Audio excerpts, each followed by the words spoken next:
తేలికపాటి వర్షాలు కురుస్తున్నాయి. ఇంకొన్ని ప్రాంతాల్లో ఇప్పటికీ తేలికపాటి నుంచి మోస్తరు వర్షాలు కురుస్తున్నాయి. కొన్ని ప్రాంతాల్లో భారీ వర్షాలు కురుస్తున్న సిచ్యువేషన్. మరి ముఖ్యంగా గత వారం రోజులుగా ఈ ప్రభావం కనిపిస్తోంది. కారణం ఏంటంటే మందకొడిగా కదులుతోంది. ఈ అల్పపీడనం అనేది చాలా మందకొడిగా కదులుతోంది. ఈ నేపథ్యంలోనే ఆ ప్రభావం మనకు కనిపిస్తోంది. ఒకసారి మీరు విజువల్ చూడొచ్చు. ఒకసారి నేను జూమర్ సాయంతో మీకు ఆ విజువల్ని చూపించే ప్రయత్నం చేస్తాను. మీరు చూస్తే కనుక ఇదిగో ఇది ఆ మ్యాప్. ఒకసారి నేను కాస్త ఒకసారి మీరు చూసే ప్రయత్నం చేస్తే కనుక ప్రెసెంట్ ఇదిగో ఇదంతా మబ్బు పట్టిన వాతావరణం కనిపిస్తోంది. కొన్ని ప్రాంతాల్లో వర్షం కురుస్తోంది, కొన్ని ప్రాంతాల్లో మబ్బు పట్టిన వాతావరణం అయితే ఉంది. సో ఈ సినారియోలో ఈ నేపథ్యంలో ఒకసారి మీరు చూస్తే కనుక ఈ అల్పపీడన ప్రాంతం ఇదిగో ఇది అల్పపీడన ప్రాంతం. ప్రస్తుతం ఇది వాయువ్య దిశగా కదులుతోంది. వాయువ్య దిశగా అంటే వాయువ్య దిశగా దీని డైరెక్షన్ ఉంది అంటూ కూడా మనకు తెలుస్తోంది. సో ఈ నేపథ్యంలో మీరు చూస్తే కనుక ఇప్పటికీ ఇదిగోండి ఆంధ్రప్రదేశ్ మీద దీని ఇంపాక్ట్ అయితే మాత్రం కనిపిస్తోంది. ఇటు తమిళనాడుకు సంబంధించి చెన్నై మీద కాస్త దీని ఇంపాక్ట్ ఉంటే నెల్లూరు, ఒంగోలు, గుంటూరు ఈ ప్రాంతాలకు సంబంధించి ఆ ఇంపాక్ట్ అయితే మాత్రం కొనసాగుతుంది. నెల్లూరు, ఒంగోలు, గుంటూరుకు సంబంధించి మీరు చూసుకుంటే ఇక్కడ కూడా పెద్దగా వర్ష ప్రభావం మనకి అంతగా కనిపించట్లేదు. ఇక్కడ మీరు చూస్తే కనుక తేలికపాటి వర్షాలు కురిసే అవకాశం కనిపిస్తుందా. మరి ముఖ్యంగా ఇటు కనిగిరి, పామర్రు ఈ ప్రాంతాల మీద కాస్త ఇంపాక్ట్ అయితే కనిపిస్తోంది. అంటే మేఘావృతమై ఉంది, కాస్త చెదురుమదులు వానలు కురుస్తున్నాయి, తేలికపాటి వర్షాలు కురుస్తున్నాయి. అటువంటి సినారియో మీరు చూడొచ్చు. కోట కావచ్చు, గూడూరు కావచ్చు ఈ ప్రాంతాల్లో. నెల్లూరుకు సంబంధించి కూడా ఈ ప్రభావం మనకి కనిపిస్తోంది. సో ఇటువంటి సినారియోలో ఒకసారి నేను మీకు శాటిలైట్ మ్యాప్స్ చూపించే ప్రయత్నం చేస్తాను. ఆ తర్వాత ఇన్ డీటెయిల్గా మాట్లాడుకునే ప్రయత్నం చేద్దాం. ఇదే అంశానికి సంబంధించి భారత వాతావరణ శాఖ కూడా రిపోర్ట్ ఇస్తున్న సిచ్యువేషన్ ఉంది. భారత వాతావరణ శాఖ ఏమంటోంది, భారత వాతావరణ శాఖ తన రిపోర్ట్లో ఏమని చెప్పుకొస్తోంది, దాంతోపాటు భారత వాతావరణ శాఖ అమరావతి కేంద్రంగా ఏ జిల్లాల మీద ఇంపాక్ట్ చూపించే అవకాశం ఉందని చెబుతోంది అనేది మనం మాట్లాడుకునే ప్రయత్నం చేద్దాం. మీరు చూస్తే ఇదిగో శాటిలైట్ ఇమేజెస్ మీరు చూడొచ్చు. ఇక్కడ మనకి కాస్త కనిపిస్తోంది తమిళనాడు మీద ప్రభావం కనిపిస్తోంది. రాయలసీమకు సంబంధించి కొన్ని ప్రాంతాల మీద మనకి ఆ ఇంపాక్ట్ అయితే కనిపిస్తోంది. ఇటు కోస్తాంధ్ర మీద మాత్రం దాని ఇంపాక్ట్ అయితే కనిపించట్లేదు. కానీ ఇంట్రెస్టింగ్గా దీని ఇంపాక్ట్ ఇప్పుడు ఐఎండీ ఇస్తున్న రిపోర్ట్లో కాస్త కోస్తా ఆంధ్రాకు సంబంధించి అలర్ట్స్ ఇచ్చిన సిచ్యువేషన్. సో ఈ నేపథ్యంలో నేను నేరుగా ఒకసారి రిపోర్ట్కి వెళ్ళిపోయే ప్రయత్నం చేస్తాను. రిపోర్ట్కి వెళ్ళిపోయి ఏ జిల్లాలకు ప్రభావితం అయ్యే అవకాశం ఉంది, ఏ జిల్లాల మీద ప్రభావం చూపించే అవకాశం ఉంది, ఇవన్నీ కూడా క్లియర్గా మాట్లాడుకునే ప్రయత్నం చేద్దాం. ఇదిగోండి ఇది భారత వాతావరణ శాఖ ఇచ్చిన రిపోర్ట్. కొద్దిసేపటి క్రితం భారత వాతావరణ శాఖ ఇచ్చిన రిపోర్ట్ని మీరు చూస్తున్నారు. A well marked low pressure area lies over south west and joining west central Bay of Bengal అంటే మీరు చూడొచ్చు. అంటే దక్షిణ కోస్తా ఆంధ్ర అలాగే ఉత్తర తమిళనాడు ఈ తీర ప్రాంతాలకు సంబంధించి ఒక అల్పపీడనం లో ప్రెషర్ అంటే అల్పపీడనం అయితే మాత్రం ప్రస్తుతం కేంద్రీకృతమై ఉంది అంటూ కూడా చెబుతోని ఇన్ డీటెయిల్గా ఇక్కడ ఇచ్చిన సందర్భం గురించి మనం మాట్లాడుకోవచ్చు. ఇదిగోండి ఇక్కడ ఇచ్చింది. దాంతోపాటు ఎక్కడెక్కడ ఏ ఇంపాక్ట్ ఉండబోతుంది అనేది కూడా మాట్లాడుకుని పెడుతుంది. మీరు చూస్తే కనుక yesterday's well marked low pressure area అంటే అల్పపీడన ప్రాంతం, బంగాళాఖాతంలో ఉన్న అల్పపీడన ప్రాంతం గురించి ప్రస్తావిస్తూనే ఇది adjoining west central Bay of Bengal south Andhra Pradesh north Tamil Nadu చెబుతూనే ఈ ప్రాంతాలకు సంబంధించి ప్రస్తావిస్తూనే ఇదిగో మీరు చూడొచ్చు. ఆంధ్రప్రదేశ్ అలాగే తమిళనాడు తీరాలకు సంబంధించి నెక్స్ట్ 24 hours మీద దీని ఇంపాక్ట్ కంటిన్యూ అవకాశం అయితే మాత్రం మనకు కనిపిస్తోంది. ఈ నేపథ్యంలోనే భారత వాతావరణ శాఖ చెప్పడం జరుగుతోంది. ఇంపాక్ట్ అయితే మాత్రం కొన్ని ప్రాంతాలకు సంబంధించి ఇవ్వడం జరుగుతోంది. అది కూడా నేను మీకు చూపించే ప్రయత్నం చేస్తాను. ఇది భారత వాతావరణ శాఖ ఇచ్చిన రిపోర్ట్కి సంబంధించి మనం మాట్లాడుకునే ప్రయత్నం చేస్తున్నాం. సో ఈ నేపథ్యంలో ఇదిగోండి ఇక్కడ ఈ పాయింట్ మనం గమనిస్తే కనుక under the influence of these systems light to moderate అంటే తేలికపాటి నుంచి మోస్తరు వర్షాలు కురిసే అవకాశం ఉందని చెబుతూనే ఉరుములు మెరుపులతో కూడిన వర్షాలుతో పాటు భారీ వర్షాలు హెవీ రైన్ఫాల్. ఇదిగోండి నేను ఒకసారి మార్క్ చేసి చూపించే ప్రయత్నం చేస్తాను. ఇదిగోండి హెవీ రైన్ఫాల్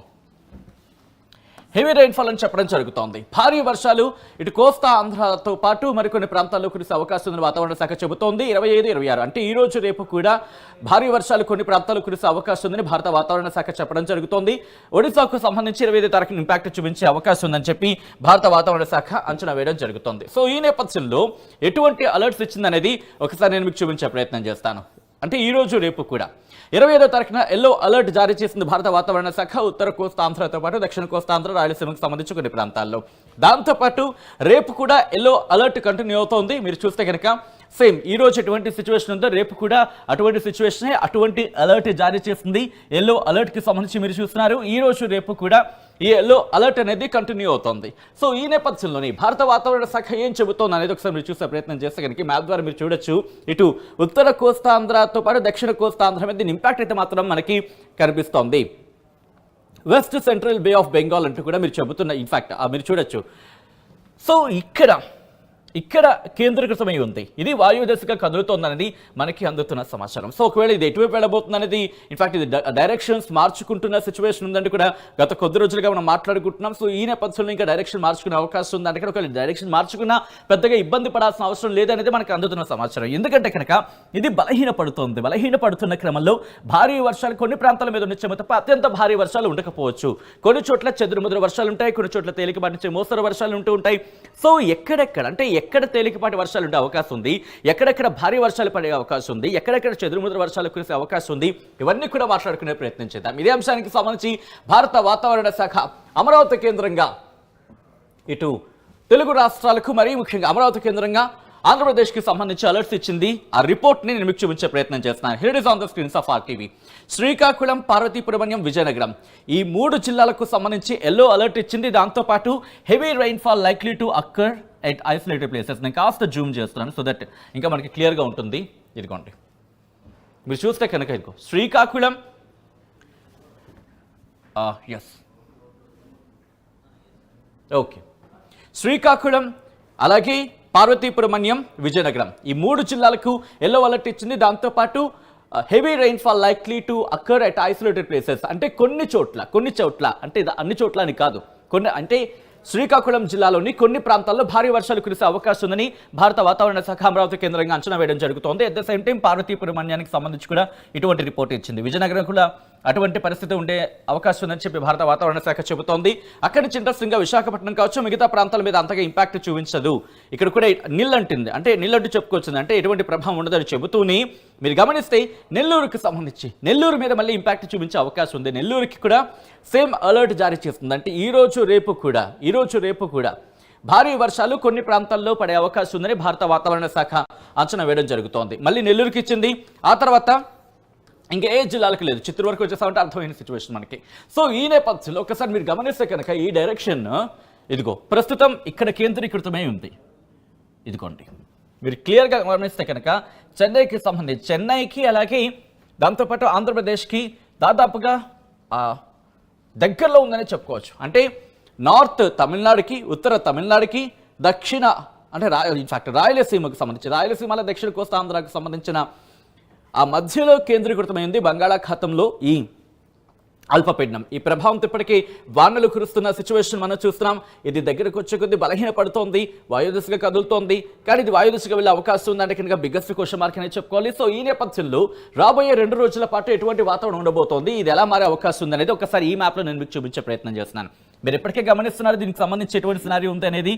సో ఈ రోజు నుంచి ఇదిగో ఇలా వెళుతున్న క్రమంలో ఇటు కాస్త ఇంపాక్ట్ కాస్త ఉత్తర కోస్తా మీద చూపించే అవకాశం ఉంది.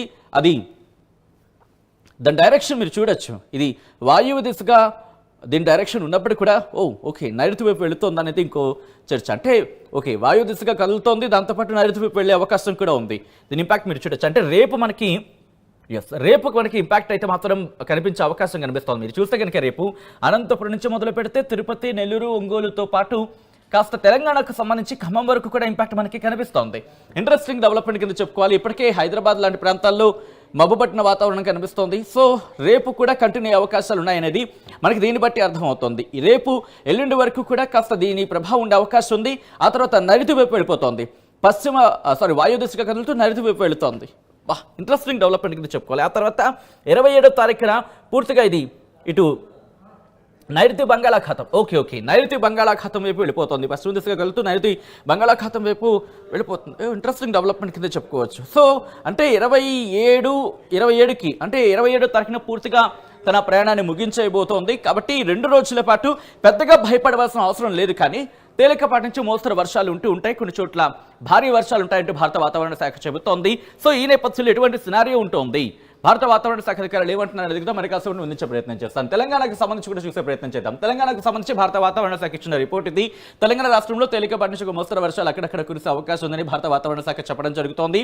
ఇదే పరిస్థితి మనకి 27వ తారీఖు వరకు కూడా మనం మాట్లాడుకున్నట్టుగా 27వ తారీఖు వరకు కూడా కంటిన్యూ అయ్యే అవకాశాలు ఉన్నాయనేది భారత వాతావరణ శాఖ అంచనా. దీంతో పాటు తెలంగాణ రాష్ట్రంలో కొన్ని జిల్లాల్లో అక్కడక్కడ ఉదయం వేళలో పొగమంచు ఏర్పడే అవకాశం ఉంది. రాబోయే 3 రోజుల్లో కనిష్ట ఉష్ణోగ్రతలు సాధారణం కంటే 2 నుంచి 4 డిగ్రీల సెల్సియస్ ఎక్కువగా ఉండే అవకాశం ఉందని చెప్పి భారత వాతావరణ శాఖ హైదరాబాద్ కేంద్రంగా అంచనా వేయడం జరుగుతోంది. దీంతో పాటు హైదరాబాద్కి సంబంధించి కూడా భారత వాతావరణ శాఖ రిపోర్ట్ని ఇచ్చింది. ఆ రిపోర్ట్ని నేను మీకు చూపించే ప్రయత్నం చేస్తున్నాను. Here is on the screens of RTV. మీరు చూస్తే కనుక Charminar zone, Khairatabad zone, Kukatpally zone, దాంతోపాటు ఎల్బీనగర్ జోన్, ఈ 4 జోన్లకు సంబంధించి చూసుకుంటే generally cloudy sky, mist or hazy conditions very likely to prevail during morning hours, light rain or drizzle very likely అంటూ, అంటే చినుకు లేదా చెదురుమదురు వర్షాలు కొన్ని చోట్ల పడే అవకాశం ఉంది. మబ్బు పట్టే వాతావరణం కనిపిస్తోందని కూడా భారత వాతావరణ శాఖ అంచనా వేయడం జరుగుతోంది. ఇటువంటి పరిస్థితి మనకు ఒక 2-3 రోజుల పాటు కంటిన్యూ అవకాశం ఉంది. 28 నుంచి చూసుకుంటే కాస్త ఆకాశం పాక్షికంగా మేఘావృతమే ఉంటుంది. దాంతోపాటు అక్కడక్కడ hazy conditions very likely to prevail during morning hours అంటూ కూడా, సో పాక్షికంగా మేఘావృతమే ఉంటుంది అంటూ కూడా 28 నుంచి చెబుతున్న పరిస్థితి. సో దీంతో పాటు ఇదిగోండి మిగతా జోన్కి సంబంధించి సికింద్రాబాద్ కావచ్చు, శేరులింగంపల్లి కావచ్చు, అలాగే మిగతా జోన్లకు సంబంధించి, అంటే హైదరాబాద్కి సంబంధించి కూడా చూసుకున్నా ఈ ఇంపాక్ట్ చాలా తక్కువ. అంటే చెదురుమదురు వర్షాలు, గ్రీన్ అలర్ట్ ఇచ్చిందంటే కనుక చెదురుమదురు వర్షాల కింద మనం చెప్పుకోవచ్చు. సో మొత్తం అయితే మాత్రం భారత వాతావరణ శాఖ అంచనా వేయడం జరుగుతోంది. అంచనా నేపథ్యంలో రేపు కొన్ని జిల్లాల్లో భారీ వర్షాలు పడే అవకాశం ఉంది. శ్రీకాకుళం, విజయనగరం, అలాగే పార్వతీపురమణ్యంతో పాటు నెల్లూరు జిల్లా మీద కూడా ఇంపాక్ట్ చూపించే అవకాశం ఉంది. భారీ వర్షాలు ఉండే అవకాశం ఉంది, కానీ అది కూడా ఎక్కువగా ఉండకపోవచ్చు. అది కూడా కొన్ని ప్రాంతాలకు మాత్రం పరిమిత అవకాశం ఉందని కూడా భారత వాతావరణ శాఖ అంచనా వేయడం జరుగుతుంది. కాబట్టి భయపడవలసిన అవసరం లేదు, పెద్దగా భయపడవలసిన అవసరం లేదు, కానీ కాస్త జాగ్రత్తలు తీసుకోవాల్సిన అవసరం మాత్రం కనిపిస్తోంది. ఈ నేపథ్యంలో భారత వాతావరణ శాఖ అధికారులతో RTV మాట్లాడింది. భారత వాతావరణ శాఖ RTVతో ఏం చెప్పింది? భారత వాతావరణ శాఖ అధికారులతో మా ప్రతినిధి శివరామకృష్ణ